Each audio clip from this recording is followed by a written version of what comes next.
ആദ്യം മുൻകൈയെടുത്തത് ഞാൻ. പ്രണയത്തെക്കുറിച്ച് തുറന്നു പറഞ്ഞ് നയൻതാര. ഏറെ നാളത്തെ പ്രണയത്തിന് ശേഷമാണ് നടി നയൻതാരയും സംവിധായകൻ വിഘ്നേഷ് ശിവനും തമ്മിൽ വിവാഹിതരായത്. ഈ മാസം 18-ന് നയന്റെ പിറന്നാൾ ദിനത്തിൽ Nayanthara beyond the fairy tale എന്ന ഡോക്യുമെന്ററി പുറത്തുവരും.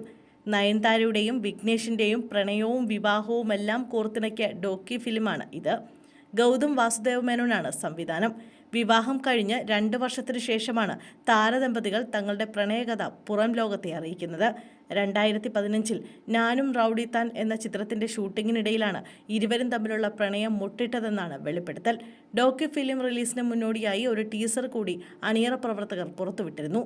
ഈ വീഡിയോയും വൈറലാണ് ഇപ്പോൾ. പോണ്ടിച്ചേരിയിലെ റോഡിൽ ഞങ്ങൾ സിനിമയുടെ ചിത്രീകരണം നടത്തുകയായിരുന്നു. ഞാൻ എൻ്റെ ഷോട്ടിനായി കാത്തിരിക്കുകയായിരുന്നു. വിജയ് സേതുപതി സാറുമായി വിക്കി ഒരു രംഗം ചർച്ച ചെയ്യുന്നത് ഞാൻ കണ്ടു. എന്തുകൊണ്ടോ അന്ന് ഞാൻ അവനെ വ്യത്യസ്തമായി നോക്കി. എൻ്റെ മനസ്സിൽ ആദ്യം വന്നത് ഇദ്ദേഹം എന്തൊരു ക്യൂട്ടാണെന്നായിരുന്നു. ഒരു സംവിധായകനെന്ന നിലയിൽ അദ്ദേഹം പ്രവർത്തിക്കുന്ന രീതിയും കാര്യങ്ങൾ വിശദീകരിക്കുന്ന രീതിയും എൻ്റെ ശ്രദ്ധയാകർഷിച്ചു, നയൻതാര പറഞ്ഞു. സിനിമയുടെ ചിത്രീകരണത്തിന് ശേഷം ഞാൻ വിഘ്നേഷിന് ഒരു സന്ദേശം അയച്ചതായി നയൻതാര പറഞ്ഞു. അതിങ്ങനെയായിരുന്നു: എനിക്ക് ഈ സെറ്റ് മിസ് ചെയ്യും.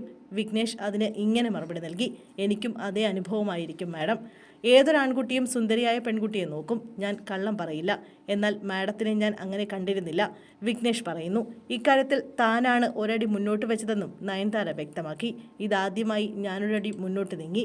പരസ്പരം മറ്റൊരു വഴിയിലൂടെ സംസാരിക്കാൻ കഴിയുമെന്ന് ഞങ്ങൾ മനസ്സിലാക്കി, നയൻതാര പറഞ്ഞു.